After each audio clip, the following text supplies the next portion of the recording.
Hello, everyone. We're going to talk about stoichiometry and how it deals with, or how you can do thermochemistry problems with stoichiometry.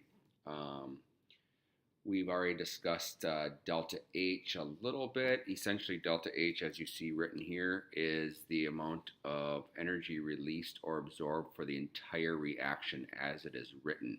So what that means is for every 2 moles of hydrogen peroxide that decomposes, this much is released. Remember that negative number means it's released for heat.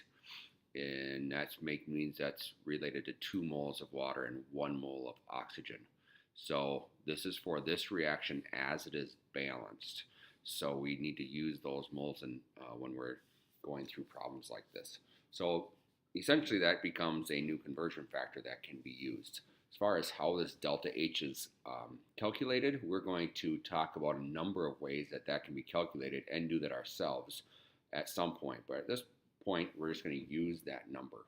So this delta H essentially is a change of energy. It's officially enthalpy, but for our purposes, we can think about the change of energy for a chemical reaction. If it's a negative number, it means energy is released.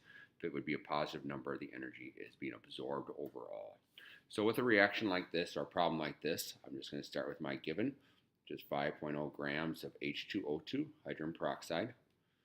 And I can then get the molar mass of hydrogen peroxide from the periodic table, 34.02 per 1 mole. I'll label it intently here so I can tell what I'm doing. But now I want to think about the balanced equation. For every 2 moles of hydrogen peroxide, this is the amount of energy released. So I want to make sure that I use that correctly, because that needs to cancel. And I really can just do 190 here. The negative tells us it's exothermic. I'm answering number 3 already, but it tells us it's exothermic. And when we write the equation, it's going to help us understand how to do that. But as far as energy, it's not negative or positive energy. The negative just means that it's released. So that's how much is transferred, or it's that much released. When I multiply this and divide it, so I take 5 times 190 divided by 34.02 divided by 2, it gives me a number of 14 kilojoules. So if that many grams decomposed, it would give me 14 kilojoules would be released at that point. And you might say, well, why isn't it 190? Well, 190 is only if I'd have 2 moles, and 2 moles is 68 grams about. So we're not even close to that. So that's why it's 14. So if we move down and rewrite the equation, what is meant by that is, here's my equation.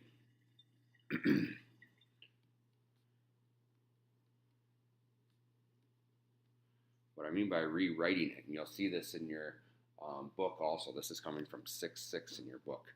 But this is a negative number, so that means that heat is released. So it'd be like a product. So even though it's a negative number, that only means it's exothermic. Again, it's not negative energy. That means it's exothermic, and that is extra released as a product. If it was a positive number, we'd put it on the left-hand side. So exothermic because of the negative value, and when we rewrite the equation, we put it on the right-hand side, not as a negative, just on the right-hand side to show that that is released like a product would be. Doesn't need to go into the reaction. Doesn't mean no energy has to go into breaking apart the H2O2. It just means overall for this balanced equation, 190 kilojoules was released. So if we try number 4 along the same lines, we can now see that it is a positive 180. Henceforth, I can right away circle this. That means it's an endothermic reaction. And we'll just kind of work backwards here, I guess. Hey, look at this. There should be a 6 here. So if I write the equation just to start with, I'm going to go ahead and put the 180.0 kilojoules on the left-hand side.